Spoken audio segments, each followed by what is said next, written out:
Back at it again, my friends. Welcome to the most disturbing urban legends part 2. Urban legends with a vengeance.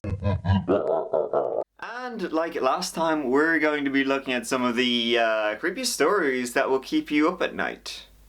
So sit back, relax, and yeah. Oh, and don't forget...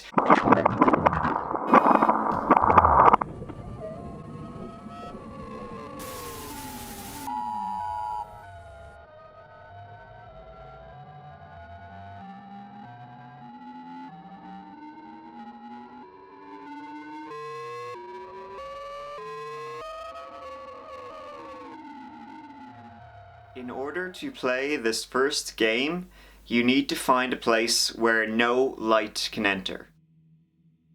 My butthole?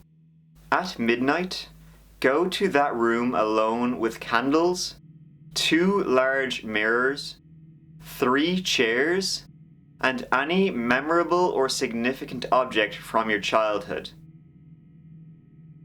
and place them around you. After you are done, leave the door open and go to your bedroom. Go back to the room after 3 a.m. and make sure that everything is in the exact same position as you left them. At exactly 3:33 a.m., be seated in the chair with a lit candle in your hand. Once you have assumed your seat, look straight into the mirror at your own reflection. After a few minutes, you may not be alone in the room anymore. Some have claimed that the other presence they felt in the room was none other than their own soul. Others have claimed it was something much darker.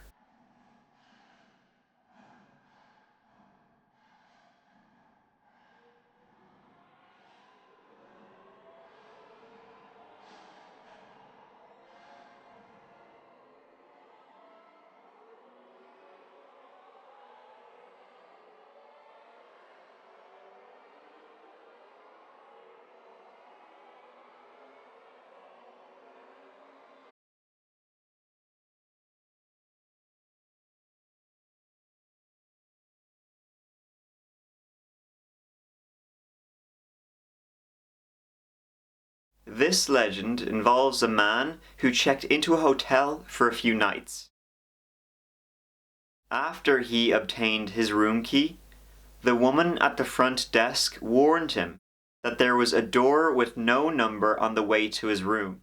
She explained that the locked room was used for storage, and she also warned him not to go into the room or even look inside.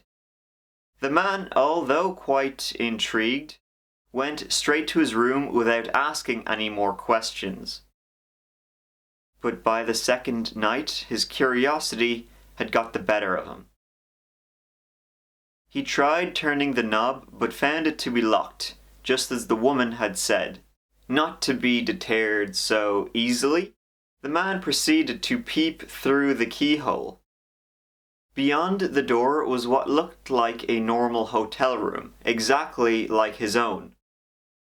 However, in the corner stood a very pale woman, with her head resting against the wall opposite the door. Confused, the man returned to his room. On the 3rd day, the man decided to look through the keyhole once more. This time, all he saw was the color red, nothing else, just the constant, deep shade of red.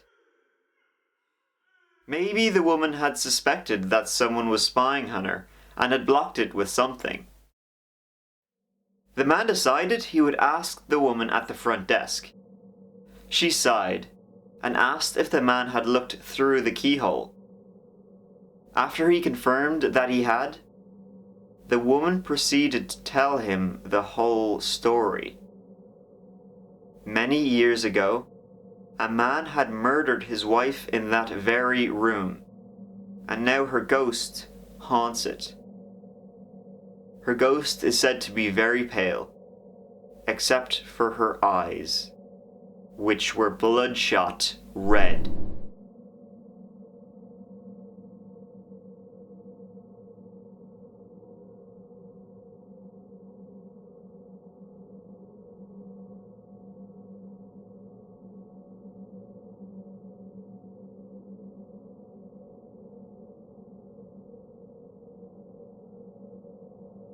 A few years back, a rumor surfaced on the internet about a young Japanese girl who committed suicide.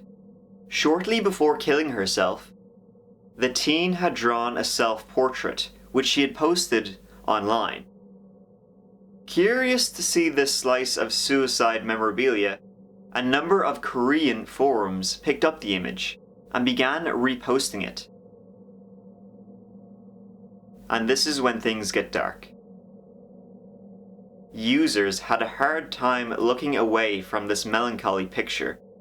Some began reposting it time and time again, saying that its eyes were drawing them in. Others noticed that if you stared at the picture for any length of time, it began to alter subtly, the faintest trace of a smile surfacing around the dead girl's mouth. Yet others reported feelings of intense sadness after seeing it. It's said that one or two even killed themselves after viewing the picture. It's now thought that anyone who spends too long looking at the image runs the risk of falling into the same deadly obsession.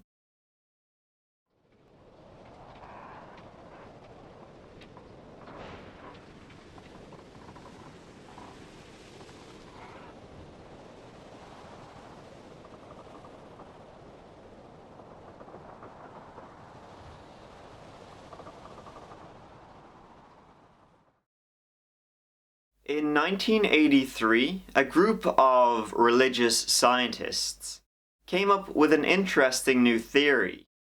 A brain untroubled by any outside stimuli would be able to sense the presence of God. Finding a willing volunteer, an old man with a terminal illness, they painstakingly sealed off his nerve endings. The man was blind, he was deaf, and he couldn't feel anything. They had severed all of his nerve endings. So then, they just sit back and wait. For the first few days, the old man whispered about his deteriorating state of mind. On the fourth day, he claimed to hear distant voices. On the sixth, his dead wife began speaking to him.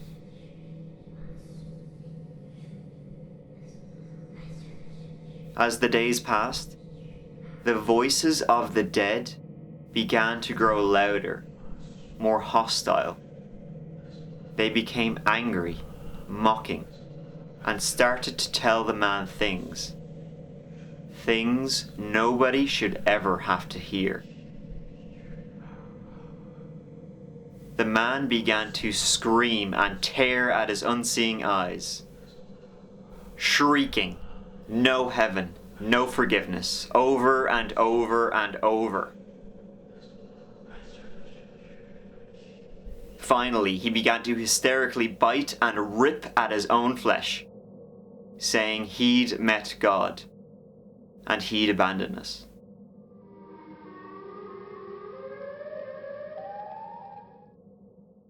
There you have it, some more disturbing urban legends. Hope it didn't freak you out too much. It freaks me out even recording it. I'm gonna go now and watch some puppy videos or something. Thanks for watching, guys. See you in the next video. Mike out.